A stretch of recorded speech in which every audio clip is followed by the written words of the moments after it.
எனக்கு குறிக்கோளை நீ நிறைவேற்றி வைப்பே மாட்டியா? என் வேண்டுகோளை நீ ஏத்துக்கவே மாட்டியா? என்ன அண்ணே இது? அப்ப நான் சொன்னது உங்க காதுல கேட்டுச்சு. நான் சொன்னது நீ ஏத்தி அப்ப நான் நம்புறேன். ஏத்தி வைப்ப மக்கனும். இந்த குடியை கிடைக்கிற சொந்தக்காரங்கிட்ட இருந்து மட்டும் என்னை எப்படியாவது காப்பாத்திர ஐயா.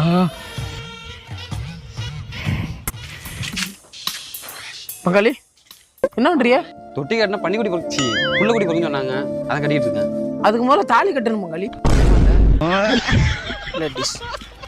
ஐயா முனியா, உன்னை நம்பிதான் இந்த மக்கள்லாம் இருக்காங்க. விவசாயம் பூரா தந்தரையா கிடக்குது. ஒரு 4 நாளைக்கு மட்டும் கண்ணில் மழையை காட்டு ஐயா. உனக்கு 100 தேங்காய் உடைக்கிறேன் ஐயா. ஐயா முனியா, ஒரு 4 நாளைக்கு மட்டும் மழை பெய்யாம பாத்துக்கையா. ஒரு பைத்தியக்கார பைலட்டில் மாட்டிட்டு படுற பாடு. சாமிகளே சாமிகளே சொந்த கதை கேளுங்க, நீதிகளை நியாயம்